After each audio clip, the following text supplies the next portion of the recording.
Hi, everyone. Ernie Anastas here. I want to take a moment to talk to you about something truly special. Shriners Children's. For more than 100 years, they have helped over 1.5 million kids with complex medical issues receive the most amazing care anywhere. Now here's Keshi's journey with Shriners Children's. Shriners Hospitals for Children gave me back my mobility in every way.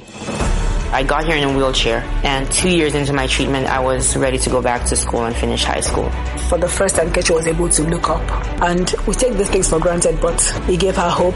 He gave her life back. Once they realized how much I love music, it became a part of my healing. It became a part of my therapy. I'm calling on 77 WABC's audience to help provide hope and healing by donating to Shriners Children's. Call 1-800-276-8007. That's 1-800-276-8007. Or go online to loveshriners.org to give. It's a common sense recap of the big stories. It's Katz and Cosby on 77 WABC. And before we go to Roger Stone, also this just coming in, John, that they have video of the suspect. This is in that shooting of the healthcare CEO strolling at the subway station 30 minutes before. And Governor Patterson, you brought up real quickly to another point that just came out. In a report that I saw earlier today, they said that when he was at the hostel, that he was with two other people and didn't say much, that he had his mask on for most of the time, but the pictures got taken when his mask was off. So it'd be interesting to know, were there two other people with him? And also, he appears to be in another video where he's on the phone right before he shoots Brian Thompson. Wow. So to be continued. Really interesting stuff there, Gov. And joining us now, talk about all things Trump, is Roger Stone, of course, great advisor there, and also the host of the Roger Stone Show here on Sundays on WABC Radio. Roger, give us the latest on your end. Well, the presidential transition continues apace. It's very clear that the president has decided to fight for the nomination of his defense secretary nominee, Pete Hegseth, who seems to be getting the same Judge Kavanaugh treatment from the mainstream media. But Trump's a stubborn guy, and clearly Hegseth is a tough guy. So, look, I'm standing by the president's nominee as long as he is, and we'll see how this plays out. The other most significant appointment, in my view, is that of Kash Patel, a man uniquely qualified for the FBI director post, a former federal prosecutor who prosecuted over 50 intelligence cases and won every one of them, a former chief of staff for the Department of Defense. That's a big management job. And, of course, the senior counsel to the House Intelligence Committee, who conducted the actual investigation into the Russian collusion hoax. Now, you add to that the fact that he's a former deputy national security advisor to President Trump. I think he is precisely the man for the FBI job. What are you hearing about DEA also? Is there an opening? Because that remember, the sheriff there in Florida suddenly removed himself. There very definitely is. I was surprised by that appointment. Sheriff Chronister, who was briefly announced as the candidate, had gone into a church in Tampa in the middle of church services and arrested Pastor Howard Rodney Brown, who happens to be a friend of mine and who has a very large church, very well-known in evangelical Christian circles. And that did not play well, evidently, for the president's constituents. I gather that there was a huge backlash among evangelicals, and Chronister, as you know, withdrew his name. I have not heard new names, but it's, as you know, with the crime epidemic going on in America because of our open borders, it's a very important job. Yeah, boy, with fentanyl and everything. Governor Patterson, you got a question for Roger Stone. So, Roger, I'd just like you to know that I quoted you in an interview earlier today because I thought it was a great point you made about the officials in different cities saying that they weren't going to accept the removal of the migrants and that it was a sanctuary city. And your response, I guess it was last week when you were on, was that that's really the same as George Wallace drawing the line back in the early 60s, saying that they would not desegregate the Alabama schools.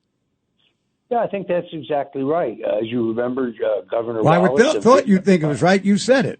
Yeah, all concur.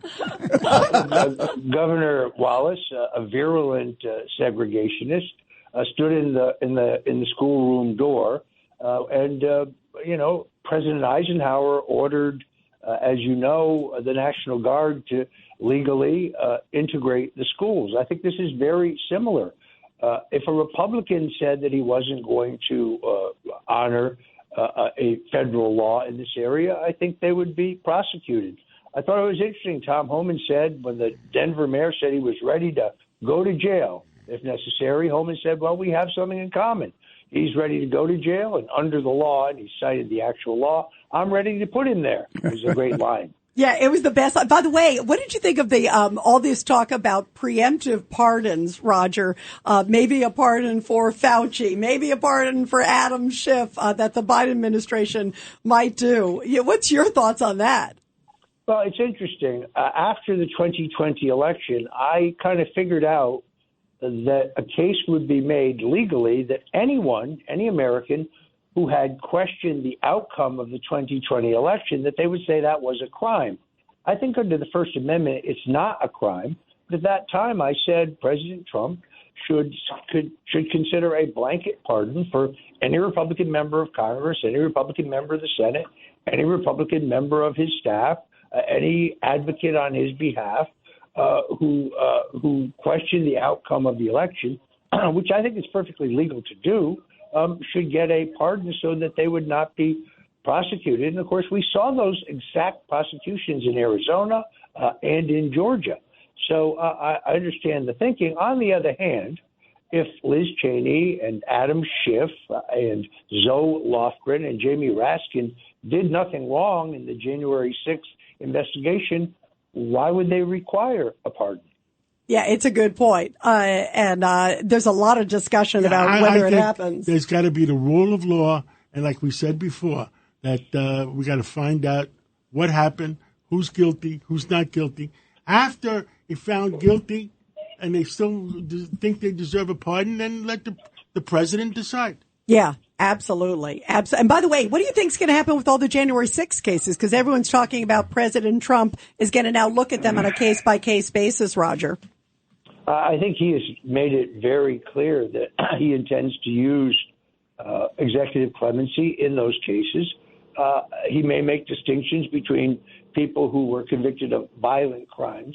There's never any excuse for that, in my opinion. If you assaulted a law enforcement officer or if you destroyed public property, that's one thing. If, however, you got a 3-year sentence for trespassing, I think that's a different thing. So, look, perhaps the president will decide to pardon some and commute the sentences of others. I do know this, however. The conditions in the D.C. jail, that's like a gulag. That's like a Russian gulag. It's worse than Rikers Island. I think it's inhumane. The truth is we treat terrorists in this country better than we treat some of our own citizens who made stupid mistakes on January 6th. Yeah, absolutely. We had Peter King was saying even the other day that they're looking for people even on Long Island who were even near the area. No, I mean, it's ridiculous. Still looking for them. Yeah, isn't that ridiculous? It's ridiculous, John. After all this time, and some of the people, like you said, who just walked in through an open door, I mean, they shouldn't be punished for that. I mean, I agree with you. And they were invited in by the Capitol Police. Yeah, exactly. There's a big difference, as Roger is so eloquently saying. Roger, thank you so much. It's great to have you here, Roger. Great to be with you this Sunday on the Roger Stone Show from 3 to 6 Eastern at 77 WABC.